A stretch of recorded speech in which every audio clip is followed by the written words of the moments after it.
అనంతకాలము వరకు ఉన్నవాడు దేవుడు. క్రొత్త సృష్టిగా క్రీస్తును చేశాడు. కృప వెంబడి కృప చూపుచున్నాడు. క్రొత్త సృష్టిగా క్రీస్తును చేశాడు. కృప వెంబడి కృప చూపుచున్నాడు. క్షేమకరము కృపావరము నీకై ఇచ్చిన నీటి దినములన్నాడు. ప్రభువు నాడు ఫలించితే పరమ జీవము వాగ్దానము చేసినాడు.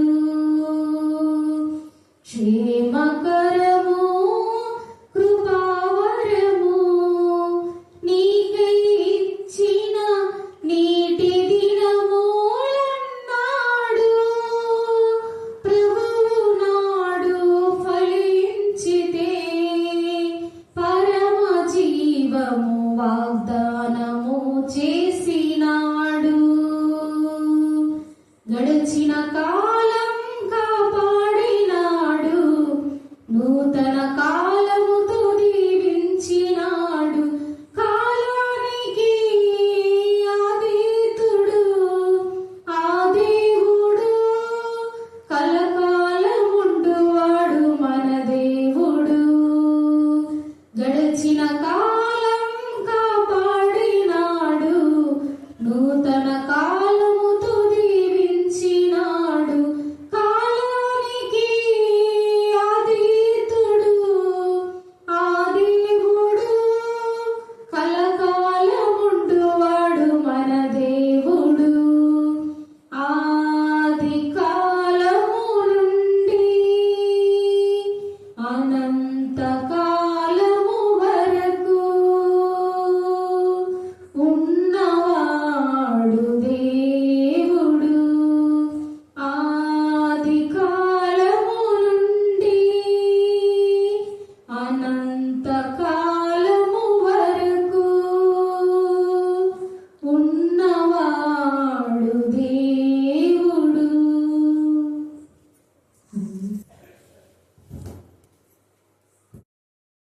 సన్నిధానములకు వధింపబడిన గొడవల రక్తానికి మరొకసారి వందనాలు స్తోత్రం చెల్లిస్తున్నాం. కరుణాపీఠంలో అనుదినం జరిగే ఆరాధన నీకు ఇంపైన శ్వాస యాగంగా ఉన్నందుకు మేము స్తుతిస్తున్నాం. మనుష్యాత్మ అపవిత్రాత్మ నా జయిస్తాంలో గర్తించి పాతాళంగా బంధించిన విధానం బట్టి మేము స్తుతిస్తున్నాం. దేవా మీకే స్తోత్రం, మీకే స్తోత్రం, మీకే స్తోత్రం, మీకే స్తోత్రం. కరుణాపీఠంలో వచ్చుచున్న వారిని వేణుచున్న వారిని నీ ఆత్మశక్తితో నింపిన దేవా నీకు వందనాలు స్తోత్రం చెల్లిస్తున్నాం. ప్రతి ప్రార్థనకు మీరు జవాబిచ్చిన విధానం బట్టి మేము స్తుతిస్తున్నాం. దేవా ప్రతి కన్నీళ్ళు జీవితం సమాప్తి చేసిన దేవా స్తోత్రం. ఎక్కువ దినములు సమాప్తి చేసిన దేవుడు అని మేము స్తుతిస్తున్నాం. అనేక జీవితాల్లో ఉన్నటువంటి దురాత్మల ప్రేతాత్మల సమూహం నుంచి విడిపించిన దేవా స్తోత్రం. మరి ముఖ్యంగా నా ప్రభావం మరి అనేక మంది బిడ్డలు అతని న్యూ ఇయర్ లో మాత్రమే పార్టిసిపేట్ చేయాలని దేవా మరి ఫ్లైట్ లో ట్రైన్లో అతని బస్సులో ఎంతమంది ప్రయాణం చేస్తున్నా వారందరినీ క్షేమంగా మా మధ్య చేర్చమని ప్రార్థిస్తున్నాం. దేవా ప్రత్యేక రీతిలో శిరీషను క్షేమంగా మా మధ్య మీరు చేస్తున్నారు. అందుకు బట్టి మీకు వందనాలు స్తోత్రం చెల్లిస్తున్నాం. అప్పుడే తిరిగి వెళ్ళి పర్యంత వరకు మీ సన్నిధి కాంతి అప్పుడే తోడుగా ఉంచమని ప్రార్థిస్తున్నాం. దేవా నీకే స్తోత్రం, నీకే స్తోత్రం, నీకే స్తోత్రం, నీకే స్తోత్రం, నీకే స్తోత్రం, నీకే స్తోత్రం, నీకే స్తోత్రం. అలాగే ఎంతమంది అయితే నీ ఎందుకు మృతి నందారో ఆ కుటుంబాలకు ఓదార్పు దయచేయమని ప్రార్థిస్తున్నాం. దేవతలు రాముడు అన్న ఆ ప్రభా కుటుంబానికి మీరు ఓదార్పు దయచేయండి. ప్రభునందు మృతినందు మృతులు ధన్యులు అన్నారు. ప్రతి బిడ్డ ప్రభునందు మృతులందు రావడం దేవుని భయం జ్ఞానం వివేకం దయచేయమని ప్రార్థిస్తున్నాం. నీకు వేరుగా ఉంటే మేమేమి కూడా చేయలేము తండ్రి. దేవా మీకే స్తోత్రం, మీకే స్తోత్రం, మీకే స్తోత్రం, మీకే స్తోత్రం, మీకే స్తోత్రం. నీ ఎందుకు భయం భక్తి కలిగిన ప్రభా దాన్ని మేము నీ సన్నిధిలో చేరుకోవాలన్నా కృప దయచేయమని ప్రార్థిస్తున్నాం. ఎవరి క్రియలు వారి వెంట వెలుగుని మీరు సెలవించారు. దాన్ని స్తోత్రం. ఏసయ్యా నంతటి ఈ రాత్రి కాలం సంఘ అనేక సంఘాల్లో జరిగే ఆరాధన కార్యక్రమం అంతా కూడా నీకు మహిమకరంగా ఘనంగా మర్యాదగా క్రమంగా నీ నామ ఘనత జరుగుదామో మీ కృపాసనాన్ని ఉన్నాం కాబట్టి ఈ చివరి వర్తమానం మన జీవితాలకు ఎంతో ఎంతో ఆశీర్వాదకరం. అంటే చివరి వర్తమానంకు ఎంత ప్రాధాన్యత ఉంటుందో మొదటి వర్తమానం కూడా అంతే ప్రాధాన్యత ఉంటుంది. ఎందుకంటే తండ్రి అయిన దేవుడు ఆల్ఫా ఒమేగా. ఏమేమో చెప్పండి, మళ్ళీ చెప్పాలి, మళ్ళీ చెప్పాలి, ఆలోచిస్తున్నామండి. ఆల్ఫా ఒమేగా ఉన్న దేవుడు ఈ రోజు నీతో నాతో ఏమని మాట్లాడుతున్నావు అంటే, ప్రతి సంవత్సరంలో జరుగుతూ ఉండగా ఆయన దయా కిరీటం మనపైన ఉంచినప్పుడు మనం కూడా నూతన ఉజ్జీవాన్ని పొందుకోవాలి. ఏం చేయాలి మనము? మళ్ళీ చెప్పాలి. ఈ రోజు ధ్యాన అంశం ఏంటంటే నూతన ఉజ్జీవం. మరి నూతన ఉజ్జీవం మనకు రావాలి అంటే ఏ విధానంలో నూతన ఉజ్జీవం వస్తుందంటే నిర్మలమైన పాల వలన. నిర్మలమైన పాలు అంటే వాక్యమే. వాక్యము ప్రవహించేదిగా ఉంది. ఇక్కడ 47 యెహెజ్కేలు వరకు మనం ధ్యానం చేసుకుంటున్నాము.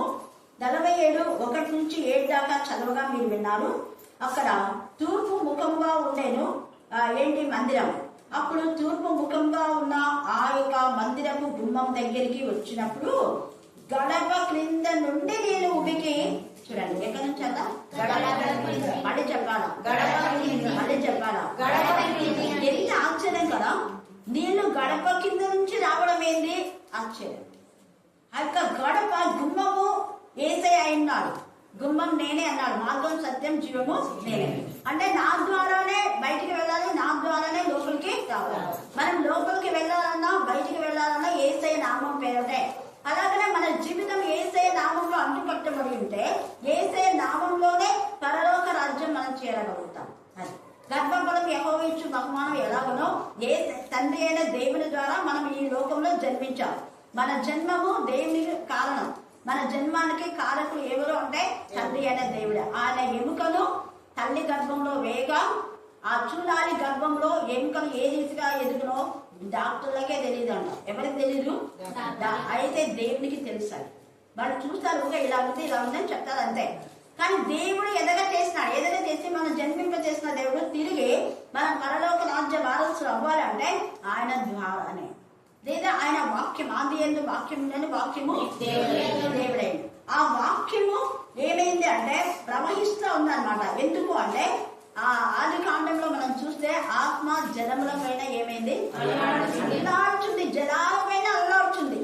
జలముల పైననే ఉంది ఈ భూమి కూడా. భూమి 3 భాగాలంతా నీరుంటే భూమి ఒక్క భాగం.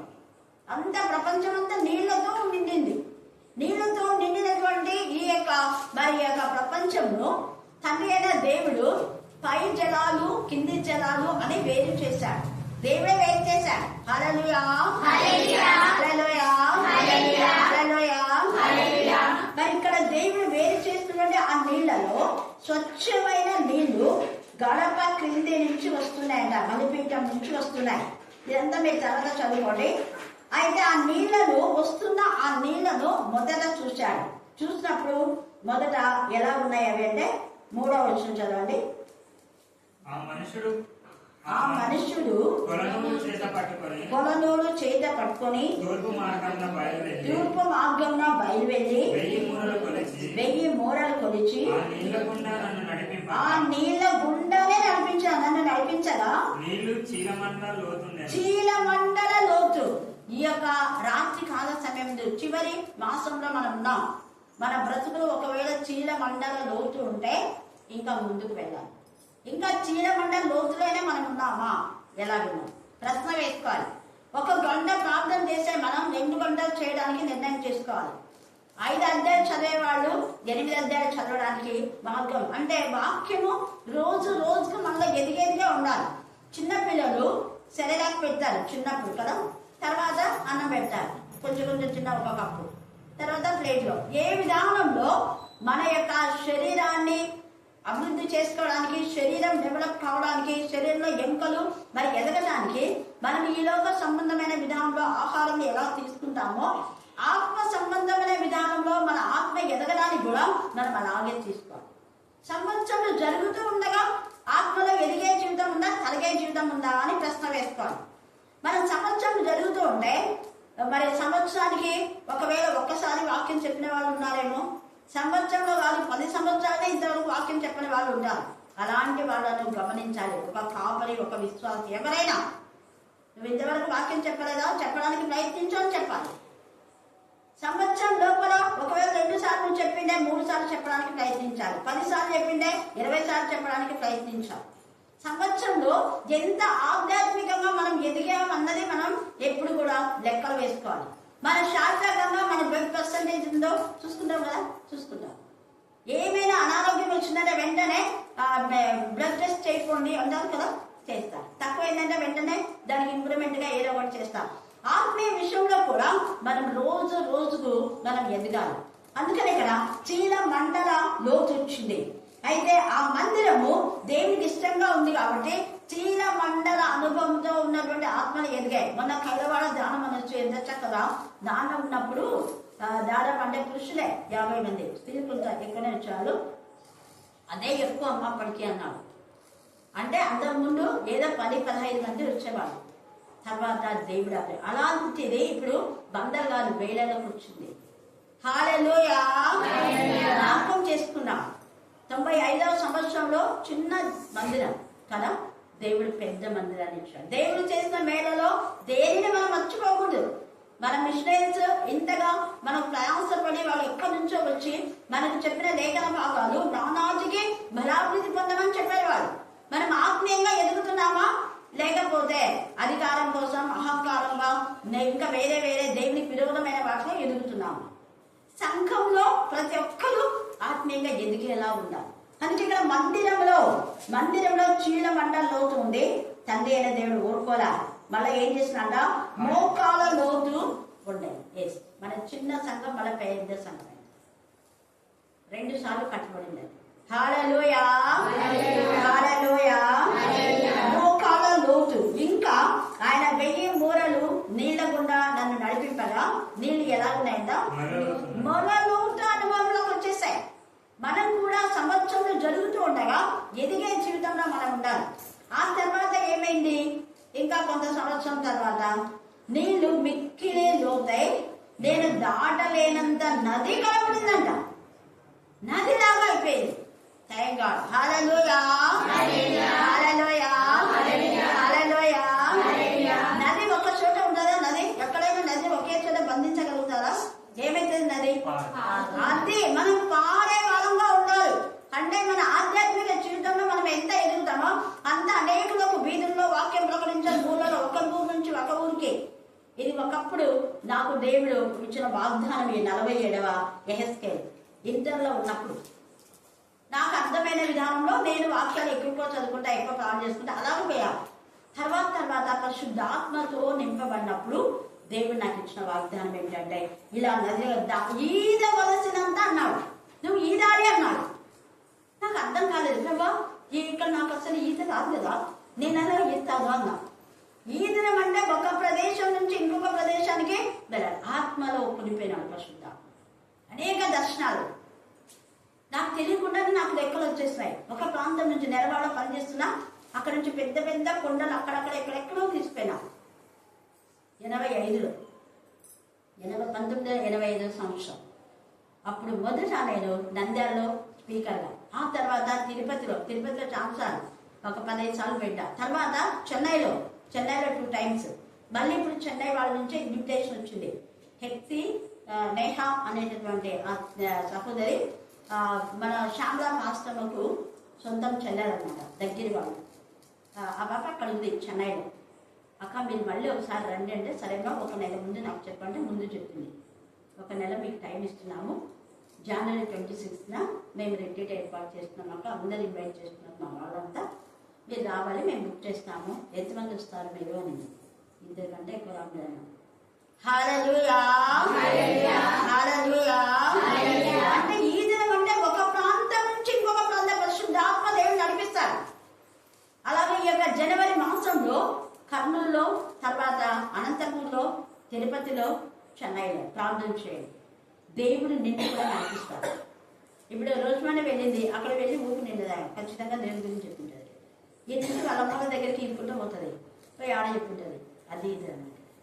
మనం ఎక్కడికి వెళ్తే అక్కడ దేవుని ప్రకటించే వారం కాదు. ఒక ప్రదేశం నుంచి ఇంకొక ప్రదేశానికి మనం వెళ్ళినప్పుడు దేవుడు మనల్ని ఆశీర్వదిస్తాడు. అందుకని ఇక్కడ నడవడానికి కాదు కానీ ఈదవలసినంత నీరు ఆయన. అప్పుడు ఆయన నాతో ఇట్లా నలుపుతుడా నీకు చూచితివి కదా అని చెప్పి నన్ను మరలా నది ఇద్దరికి తోడుకొని వచ్చాను.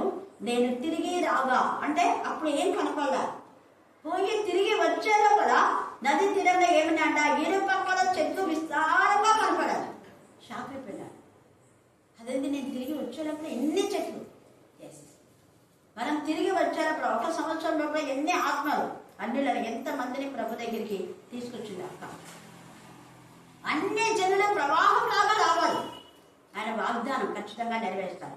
మనం ఎన్ని ఆత్మల ప్రభులోకి నడిపించామో అని మనం ఆత్మ పరిశీలన చేసుకోవాలి. మనం కూడా ఆత్మను నడిపించే విధానంలో చీల మండల అనుభవంలో ఉన్నామేమో.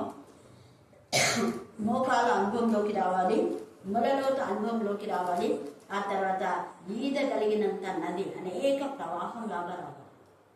అన్ని జనుల ప్రవాహం లాగా నా మందిరంలోకి వస్తారన్నాడు దేవుడు. అది ప్రవచనం వచ్చా ఎప్పుడో ఒకప్పుడు ఇచ్చినప్పుడు 1995లో ఇచ్చిన వాగ్దానం అన్ని జనులు అనేక మంది వస్తారని పంపించాడు దేవుడు. హల్లెలూయా, హల్లెలూయా. ఒక్కొక్కరితో దేవుడు మాట్లాడుతూ ఉన్నాడు.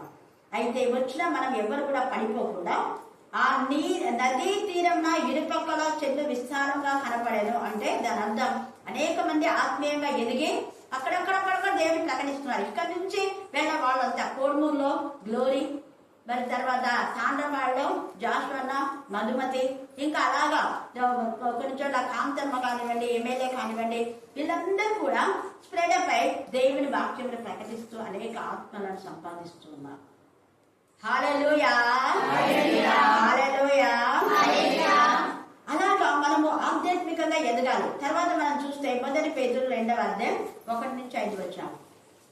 పేతురు రాసిన 1 పత్రిక 2వ అధ్యాయం 1 నుంచి 5. ప్రభువు దయాళుడని మనం ప్రభు దయాళుడని రుచి చూసాం. మరి రుచి చూచి ఉన్న ఎడలా ఎవరైతే ప్రభు దయాళుడని రుచి చూస్తారో వారు ఖచ్చితంగా దుష్టత్వాన్ని వదిలిపెట్టాలి. దుష్టత్వం అంటే నేను వాక్యం చదివితే వేరే వాళ్ళని చదివేలా చేయాలి, నేను ప్రార్థన చేస్తే వేరే వాళ్ళని ప్రార్థన చేసేలా చేయాలి, నేను వాక్యం చెప్తే వేరే వాళ్ళని వాక్యం చెప్పేలా సభ్యులు చేయాలి అనాలి. వాళ్ళు మేము వాక్యం ఒకప్పుడు చెప్పేవాళ్ళం కాదు, ఫలానా వాళ్ళ ద్వారా ఆత్మీయంగా ఎదిగి వాక్యం చెప్పగలుగుతున్నాం. అది సాక్ష్యం. సాక్ష్యం అంటే ఏదేదో కాదు. రక్షణ పొందిన వ్యక్తులు ప్రభుని ప్రకటించడమే నిజమైన సాక్ష్యం. అంటే ఎంతమంది నూతన ఆత్మలకు వాక్యం ప్రకటించే అవకాశం మనం ఇస్తున్నాం. నేనే ప్రకటించాలి 4 వారాలు 10 వారాలు అంటే దేవుడు మెచ్చాడు. ఇక్కడ విస్తారమైన చెట్లు, ఒక చెట్టు ఉందా? విస్తారమైన చెట్లు అంటే అవన్నీ ఆ నది నీటిలో అవి పెరుగుతూ ఉన్నాయి. మనం పెరిగిన ఆధ్యాత్మిక జీవితం యొక్క విలువలు అనేకులతో మనం పంచుకోవాలి, అనేకులకు అవకాశం ఇవ్వాలి. యేసయ్య తాను తండ్రి దగ్గర ఏ అధికారం పొందాడో ఆ అధికారం అంతా ఏమాత్రం తక్కువ లేదు, ఈక్వల్ గా శిష్యులకు ఇచ్చాడు. శిష్యులకు సమానంగా పంచిపెట్టాడు యేసయ్య. మనం పంచిపెట్టే వారంగా ఉండాలి. ఈ యొక్క 2025 అంతంలో ఉన్నాం, 26లో నాట్ రిసీవింగ్ గివింగ్, ఇచ్చే వారంగా ఉండాలి. మనం పాలలో మనకిచ్చిన అవకాశం వేరే వాళ్లకు షేర్ చేసేలా ఉండాలి. మనం ఒక్కరమే కాదు, అది స్వార్థం అవుతుంది, అది దుష్టత్వం అవుతుంది. దుష్టత్వం అంటే అపవాది దుష్టుడు కలవాడు, వాడు దుష్టుడి యొక్క క్రియలు దుష్ట క్రియలు కాబట్టి వారి నుంచి మీరు ఏం చేయాలా? వేరుగా ఉండాలి అన్న. దుష్టుల ఆలోచన చొప్పున నడవక, పాపుల మార్గం నిలవక, సహచరు కూర్చుండగా యెహోవా ధర్మశాస్త్రం నందు ఆనందించుచు దివారాత్రము. ఇతరులు మన గురించి సాక్షి వేళ ఈమె ఎప్పుడు వాక్యం చదువుతుంటది, ప్రాణం చేస్తుంటదని, లేకపోతే ఈమె మాట్లాడుతుంది కానీ ఎప్పుడు మాట్లాడేది అట్లా పోతుంటే ఎప్పుడు ఈమె ప్రార్థన చేసినట్టుగా ఉంటుంది, ప్రైజ్లా ఉంటుంది, మాటలు పెట్టుంటది అనే నాకు ఉండదు. ఏంటి మన సాక్ష్యం?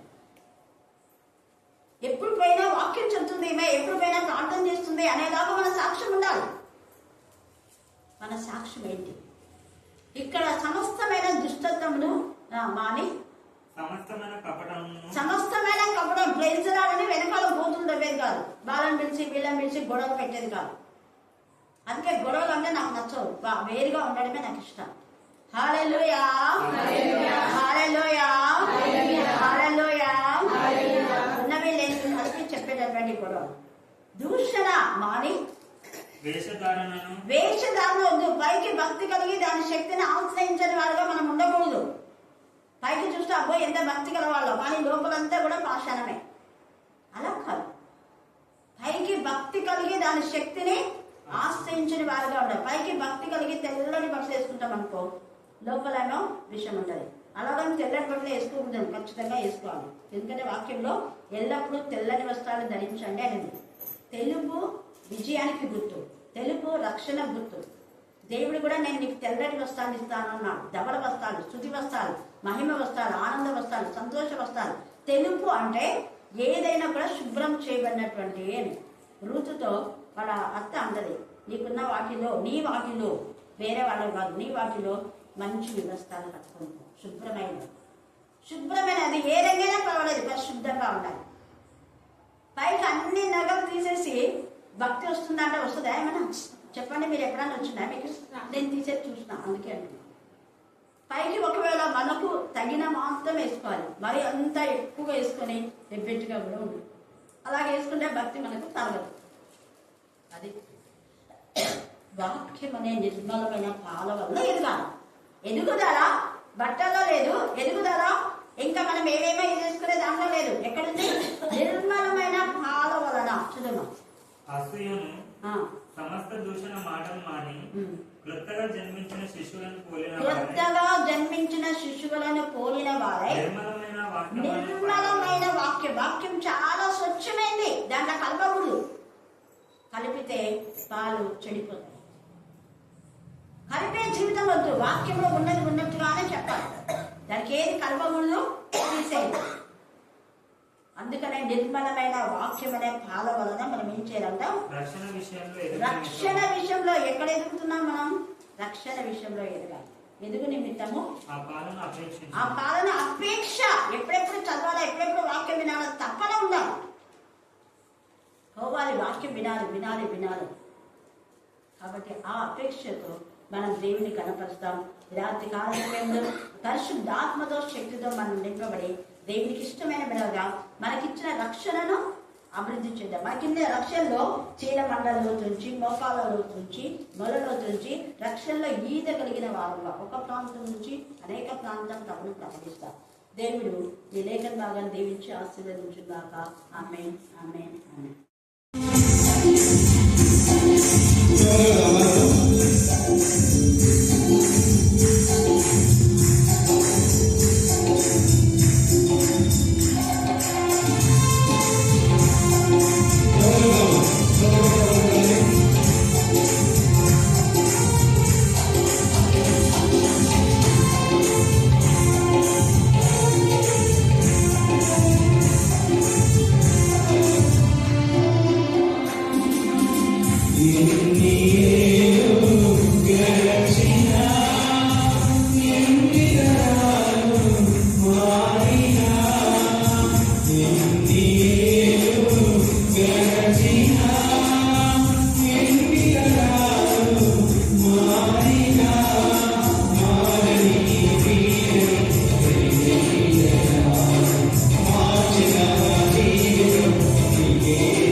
తండ్రి మమ్మలను చీకట్ల నుండి ఎలుగులో నడిపించినందుకు వందనాలు ప్రభువా.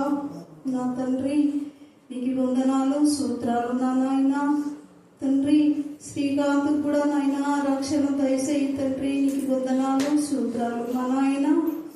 తండ్రి పవన్ కూడా నాయన తండ్రి జీవం ఇచ్చినందుకు వందనాలు నా తండ్రి, నీకు వందనాలు, సూత్రాలు నా తండ్రి. నాయన ఆరోగ్యాలతో బాధపడుతున్న వాళ్ళని కూడా నాయన లేవనెత్తు తండ్రి, నీకు వందనాలు, సూత్రాలు మా నాయన. తండ్రి నాయన కరుణాకర్ వాళ్ళ అమ్మని కూడా నాయన నీ గాయపడిన హస్తంతో ముట్టు నా తండ్రి, నీకు వందనాలు, సూత్రాలు మా తండ్రి.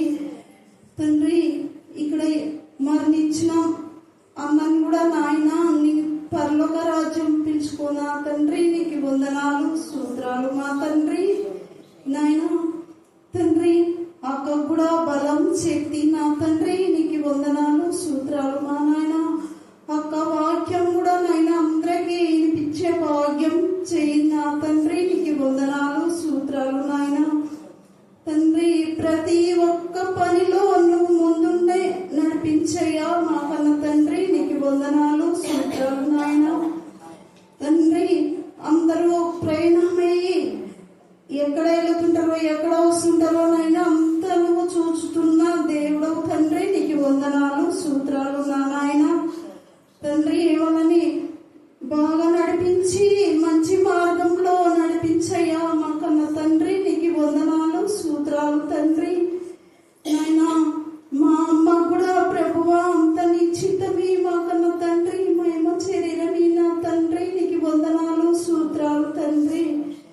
నాయన మా అత్తని కూడా నాయన తండ్రి ఆరోగ్యము శక్తి బలం ఇచ్చి నీ చిత్తంలో నడిపించుకోనా తండ్రి, నీకు వందనాలు, సూత్రాలు మా తండ్రి. నాయన తాగోతులు తిరుగుబోతులు నాయన వాళ్ళని కూడా మార్చయ్యా మా కన్న తండ్రి. తండ్రి నాయన నువ్వంటే చాలా మందికి తెలియదు ప్రభుగా, అందరికీ తెలిసి వాళ్ళకి బుద్ధి జ్ఞానం ఇచ్చి వాళ్ళకు కూడా రక్షణ నా తండ్రి, నీకు వందనాలు, సూత్రాలు నా ప్రభువా. తండ్రి నాయన ఇక్కడ ఏ బిడ్డ తండ్రి ఇక్కడ వచ్చిన అందరినీ నా ప్రభువా ఏ ఆపతుందో వాళ్ళకి ఏముందో నాయన అంత నువ్వు చూచుచున్న దేవుడు తండ్రి, వాళ్ళది నాయన అంతా వాళ్ళు అనుకున్నట్ట నువ్వు సజైన ప్రభువా, నీకు వందనాలు, సూత్రాలు మా కన్న తండ్రి. నాయన అందరూ నాయన ఎక్కడెక్కడో వాక్యం చెప్పిన వాళ్ళు ఎక్కడ రక్షణ ఉన్న వాళ్ళకల్లా నాయన బలం శక్తి నాయన నువ్వు ఇచ్చిన బలమే నా కన్న తండ్రి, నీకు వందనాలు, సూత్రాలు మా తండ్రి. నాయన అందరూ నాయన మంచి ఆరోగ్యం దయచేసి మంచి జ్ఞానం ఈ తండ్రి, నీకు వందనాలు, సూత్రాలు ప్రభువా. నాయన నాకు కూడా నాయన మంచి జ్ఞానం మంచి బుద్ధి ప్రభువా, నీకు వందనాలు, సూత్రాలు మా కన్న తండ్రి. నాయన మోగి వాళ్ళు కుంటి వాళ్ళు నాయన చెవిటి వాళ్ళు మా తండ్రి, వాళ్ళతో నువ్వు కూడా నడిపించయ్యా నా కన్న తండ్రి, నీకు వందనాలు, సూత్రాలు ప్రభువా. నాయన ఆరోగ్యాలతో తండ్రి డబ్బులు లేక కొందరుంటారు నాయన అంతా నువ్వే దిక్కు ప్రభువా. నాయన నువ్వే వాళ్ళని లేవనెత్తు నా తండ్రి, నీకు వందనాలు, సూత్రాలు మా తండ్రి. చిన్నపిల్లల ఆరోగ్యం కూడా నాయన తండ్రి నువ్వే దయచేయి తండ్రి, నీకు వందనాలు, సూత్రాలు నా తండ్రి. తండ్రి ఇక్కడ వచ్చిన వాళ్ళనల్లా పేరు పేరున నెమ్మరేసుకొని నాకన్నా తండ్రి అందరినీ రక్షణ ఇచ్చి నాయన బుద్ధి లేని వాళ్ళకి బుద్ధి ఇచ్చి నా ప్రభువా నా తండ్రి జ్ఞానం కూడా నువ్వే ఇస్తున్నావని మేము నమ్ముచున్నాం నా కన్న తండ్రి, నీకు వందనాలు, సూత్రాలు నాయన. తండ్రి ప్రతి ఒక్క దాంట్లో కాపరి ఉన్నది కూడా వందనాలు నా తండ్రి, నీకు వందనాలు, సూత్రాలు ప్రభువా. తండ్రి నా మంచి కాపరి నీకు వందనాలు నా తండ్రి. తండ్రి యేసు పరిశుద్ధ నామములో